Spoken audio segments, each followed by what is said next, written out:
Hello everyone, my name is Taylor. I am a single mother who went through a lot of hardships to raise my son Eric. Many single mothers out there have supportive families. I thought I had one too. Turns out I was wrong, and I found out the worst way possible. Thankfully, I was able to get back at the people who tried to mess up my and my son's life. My ex-husband Carl is an abusive crap. The very thought of him fills me with disgust. There was a time when I was head over heels in love with him, but things went downhill after I married him. Carl was a great boyfriend, but as a husband, he was a nightmare. He was controlling and slowly started to become abusive. I stayed in that marriage for over 8 years. It was mostly because he had manipulated me and baby-trapped me into being with him. At first, I thought that my son deserved a father, so I didn't leave. However, things took a turn for the worse. One day when Eric was 5, Carl started to hit me very hard. My poor son saw me in pain and tried to stop his dad from beating me. Carl was so deep in anger that he ended up pushing Eric to the floor. That's what it took for me to leave him. One call to CPS and the police was enough to keep Carl away. However, he was determined to get back at me. He said, "You think you can run away from me, Taylor? That will never happen. Sooner or later, I will have you and my son back in my house. You just wait and watch. We are getting a divorce, Carl. There is no way in hell that I will allow you near me and my son again. Even if we divorce, I'll find a way to take Eric. I am his dad and I have rights. He will be in my home and so will you. Mark my words." Carl's behavior and his violent history made me very paranoid. My son was extremely traumatized and had to go to therapy to deal with his issues. A long court battle later, me and Carl were finally divorced. I didn't end things there. I literally moved away near my parents and sister to be safe from Carl. I even got restraining orders against him. It was the most horrific time of my life. Carl never knew where I had moved. He could have guessed, but he didn't have my exact address. Being near my parents and sister made me feel safe. However, my parents were not really that supportive of my divorce. They said, "Was it really necessary to get a divorce? You two could have attended therapy and talked it out. It's not a big deal." "Yeah, poor little Eric had to lose his dad over your problems. That's so unfair. He must be devastated not being able to see his dad." "Are you serious right now? Carl used to beat me up, Mum, and he had put his hands on Eric as well. My son was only trying to protect me. How can you not see what a monster Carl is?" "Mom, Dad, you two need to be a little sympathetic about Taylor. She has been through a lot. You have no right to make her feel guilty. She did the right thing." At first, Mum and Dad used to try and talk to me about letting Eric see his dad. However, I never allowed it. My parents were never happy with my logic. They always said, "Why don't you let Carl visit Eric? He must miss his son. How would you feel if I wasn't around when you were growing up? I know I would have been devastated." "Taylor, you lived and prospered in a household with 2 parents. You can't be so selfish with Eric. He deserves the love of his father. Soon he will start resenting you for not allowing his father to stay in his life." "What are you even talking about? Eric is absolutely scared of his dad. He begs me not to go near him again. He has no intentions of ever seeing his dad again, and neither do I." "He must be influenced by all the violent stories you have told about Carl. You should have not dragged Eric into your issues. He learned to be afraid of Carl from you." "That is ridiculous, Dad. If Carl was such a good man and a loving father, he wouldn't have hit me in front of him. In fact, he should not have hit me at all." No matter how hard I tried, they would never agree with my decision. However, as time passed, they seemed to have accepted my decision. They were very close to Eric and were doing a great job being good grandparents. Eric also developed a close connection with them and with his aunt Blair. I think part of the reason my parents stopped pushing me was the fact that I was financially helping them. Me and Blair sent monthly allowances to our parents because Dad doesn't have a good job while Mum doesn't work. Money might have been a reason why my parents eventually went silent about the matter. Me and Eric were thriving in our new home. Eric joined a local school while I was working a good job in an office. Things were going great and I was happy surrounded by family. However, I had no idea that my loved ones could be so horrible to me. My second biggest betrayal in life happened just a year after I left Carl. I was all set to go on a business trip to another city. I couldn't take Eric because there was no provisions to keep children at work. So I was in a rut wondering what to do with Eric. That's when my mum and dad suggested a plan. They said, So, I heard you will be leaving for a business trip soon. Me and Stuart have been thinking about babysitting Eric for you. We can stay back at your house and take care of both Eric and the house. Are you sure about this? I mean, Eric can be a little handful. Plus, you will be leaving your apartment empty. Won't it be a hassle? It's only a matter of days, so I don't think it will be much trouble. Plus, we love Eric, and he loves us too. I'm sure he will be thrilled to spend these days in our care. Yeah, the two of us can stay here and babysit for you. Your house will also be safe when you go on this trip. It's like you will get two benefits in one. Okay. If you're insisting so much, I will leave Eric and my house with you two. I agreed to let them babysit Eric and stay at my house until I came back. I was feeling pretty satisfied with the arrangements, since I trusted my parents blindly. I now know that I made a huge mistake. I shouldn't have trusted my parents at all. My business trip happened only a week later. I flew out at night after kissing Eric goodnight. I had to leave a day earlier to prepare for a meeting with big clients. The next morning, I called my parents and Eric after reaching the hotel. Everything appeared to be normal. However, I had no idea what was going to happen at night. When I was in my hotel preparing for my meeting for the next day, I got a call from Blair. From some reason, it made me a little panicky. I thought something was wrong at the house. I picked up the call feeling nervous. Blair said, "Hey, Taylor, have you already flown out for your business trip?" "Yes, Blair, I came here yesterday. I had a late-night flight. It won't be a very long trip." "Have you left Eric with our parents, Taylor?" "Yes, what's wrong?" "They are staying at my house with Eric. They take such good care of him and he loves to be around them." "Taylor, I don't know how to say this, but I think you made a mistake. You should not have left Eric with our parents. They are planning something and I don't think you will like it." "What do you mean? Tell me everything right now. You're scaring me." "Taylor, I think Mum and Dad will try to make Eric meet with Carl. They've been against your decision to take out the restraining orders. You know how they hated your divorce and everything? I have a bad feeling they will take Eric to Carl." "What the hell are you saying? No, Mum and Dad can't do that. I'm sure there has been some misunderstanding. They didn't approve of the divorce, but they won't side with an abuser."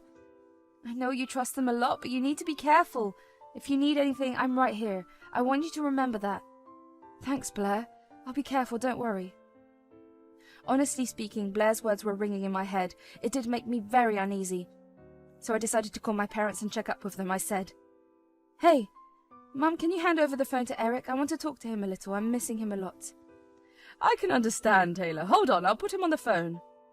"Mum, are you there?" "Hi, Eric. I'm just checking up on you. Is everything okay? Are you having a good time?" "Mum, I need to tell you something. Grandma and Grandpa have called Dad." "Oh my God, my phone is about to die. I'm so sorry, Taylor. I have to put it in charge. Why don't you call back later? Eric is fine and playing with us. You don't have to worry about anything. Take care. Bye." Something made me really suspicious about the way Eric tried to talk to me. What was worse was the fact that Mum snatched away the phone and didn't let Eric complete his words. My head was reeling from the situation. So, I decided to check the security camera footage. I didn't have any cameras in the house, but I did have them outside. Lo and behold, in my driveway was my freaking ex-husband's car. I was shocked. I remember the footage and saw that Carl was in my house. My freaking mum opened the door for him. After looking at the footage, I was immediately enraged. I was also scared for Eric and my own life. Carl was not supposed to have my address. Hell, I have a restraining order filed against him. He should not have been around my son. I was furious and called my parents straight away. Don't worry, I also recorded the call. I said, "Mum, why the hell is Carl at my house? What the hell is going on? Who permitted you to let him in?" "God, you need to relax, Taylor. Carl is not here. Why would you even say such a thing?" "Mum, I can see his car parked in my driveway. Did you forget that I have security cameras outside? I freaking saw you open the door for him." For a while, there was a pin-drop silence on their side. Neither of them spoke a word to me. I could tell that I had made them nervous. However, nothing had prepared me for what happened next. They said, "Look, I know you're upset at Carl and us, but you're being very unreasonable. You need to cut us some slack." "Yes, I'm very disappointed in you, Taylor. You cannot separate a son from father. Eric needs Carl in his life. You're not being a good mum." Please tell me you are joking. Carl literally abused me physically. Hell, he even hit Eric when he tried to save me. How can you allow Carl back into his life again? I have a restraining order against him, for God's sake. That was a long time ago, Taylor. We must forgive people. He has changed. Your stupid restraining order was causing a lot of problems. Yes, so I and your mum decided to take matters into our own hands. We gave Carl your address since you weren't. We reunited father and son. They are so happy together. Mum, Dad, I will give you exactly 5 minutes to kick Carl out to the curb. If you don't, there will be consequences. Don't threaten us, Taylor. We are your parents. You are 3,000 miles away. What will you do anyway? Carl will stay here as long as he wants. We are planning a picnic tomorrow. Now, I am hanging up before you talk any more nonsense. Mum said that and simply hung up on me. I literally gave them 5 minutes to kick Carl out. When 5 minutes passed and his car was still in the driveway, I had had enough. At that point, I felt scared and betrayed. I knew that I had to act fast, so I quickly called law enforcement. I gave them the rundown of the situation and told them to arrest Carl. I also told them to take Eric from my parents and give them to Blair. The police acted fast and reached my house within 5 minutes. Staying near a police station was the best decision of my life. I saw them confront my parents and Carl through the CCTV footage. My mum and dad looked panicked as they went in to arrest Carl. Mum called me and said, "Taylor, what is wrong with you? Did you call the cops on us? How could you do this? You know Carl could go to jail." "He will go to jail, Mum, and you will too if you don't leave my house right now. I don't want you and Dad on my property again. I have called Blair. She will come and take Eric. You will never come near us again." "How dare you, Taylor? You are a horrible, horrible woman. I wish you were never born. You cannot kick us out and take our grandchildren from us. We won't let that happen." "Good luck with that, Mum and Dad. The police will stop and arrest you if you do anything stupid. They know that Eric will go with Blair." "You can't do this to us, Taylor. We have grandparent rights. We will sue you." "Good luck trying to fight me in court. It'll be fun to see the judge react when she realizes that you brought an abusive man into my house despite a restraining order. You will be laughed out of court." Before either of my parents could reply to that, the police came out with Carl in cuffs. He was escorted out to the police car and put in the back seat. Gave me relief and satisfaction to see him back with the police. Then, the police started to talk to my parents. They were flustered and my dad was starting to shout at the cops. I'm sure they were trying to argue about Eric. Right then, my sister Blair showed up. She showed the cops her ID and took Eric with her. My parents tried to stop her, but the police intervened and kept them at bay. Then, the cops stayed behind until my parents gathered their stuff and left the premises. My sister locked my house and took the keys from my parents. My parents tried to call me and scream at me about the whole situation. However, I didn't receive their calls. They then started to text me with some weird messages. I recorded all their texts because they were getting really interesting. They said, "What you did today wasn't right, Taylor. There will be consequences of this. You have no right to take Eric away from us and Carl. I can't believe you are my daughter. I hate you. You won't be able to keep us at bay, Taylor. You are a working woman. You won't be with Eric all the time. We will get visitation from the court, and then we will take Eric away from you. One CPS call from us can take Eric away from you. If you think you are smart, we are much smarter than you. We will call CPS and tell them some bad stuff. They'll place Eric in our care and he'll never return to you." "That will never happen. Eric will stay with me and I will do everything in my power to keep him safe." "We know where Eric goes to school, Taylor. We know your address. We will find a way to be with him. You cannot stop us." "Yeah, if you act crazy, we will take him away from you. You will never see him again." My parents are stupid. Yes, I can see now that they are horrible people, but they are also very stupid. They still expect that everything will go their way. They had no idea what I was going to do. Only time will show them. As for Carl, he had already made a huge mistake teaming up with my parents. He would suffer as well. I quickly completed all my work and returned home as soon as possible. Blair kept Eric safe and he was staying at her house until then. Eric was extremely relieved to see me again. He said, "Mom, you came back. I thought you won't come back for me." "Eric, what are you saying? I went on a business trip, dear. Of course I was coming back." "Dad said you had left me, Mom. He said that he will take me away with him. He showed me pictures of his house and everything. I was scared. I didn't want to go with him." "Eric, listen to me. I will never let Carl take you or even be near you again. I'm not going anywhere. I promise you, son." I spent a long time consoling Eric and making sure he was okay. Apparently, Carl was talking about me abandoning him and how he was there to take Eric away. I was freaking pissed at Carl. CPS did get involved and heard Eric's account. They recommended therapy and Eric is already going to one. I have also signed up for group therapy for me and Eric. Our therapist is a great woman and really helps us get over our trauma. All the documentation of crimes committed by Carl was used by my lawyer in court. He was charged with attempted kidnapping and violating a restraining order. He's actually looking at jail time. I am currently in the process of making Carl terminate his rights to Eric. My son deserves a good dad and not an abuser like Carl. My lawyer is very skilled and we are hoping for a smooth process. As for my parents, they did try to sue me for grandparent rights. The judge took one look at my code history and the text they sent and dismissed the case. I went a step ahead to get restraining orders against them. The judge approved that straight away. Currently I have shifted with my son to a different state. I got a promotion at work and took a higher position in a different city.